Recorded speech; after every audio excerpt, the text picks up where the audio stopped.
All right, guys, in this worksheet, we're going to talk about derivatives. And a derivative is the slope, tells you the slope of a tangent line. So I want to walk you through exactly what that means. So here we have this nice little parabola, and I've put these 2 points on it and connected it with this line over here.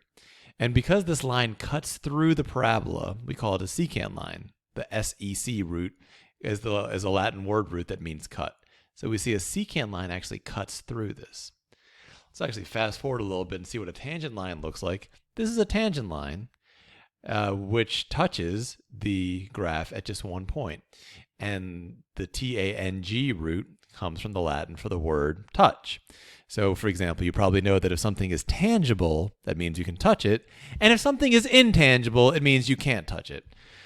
So let's figure out, how do we get from the secant line to a tangent line? All right, let's back up a little bit here.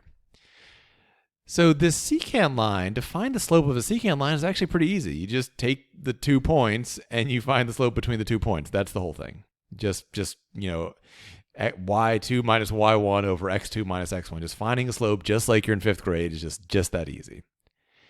But in order to get to a tangent line, here's what we're going to do. We're going to bring these points closer and closer and closer together. So we start with these 2 points. We can see they're pretty far apart.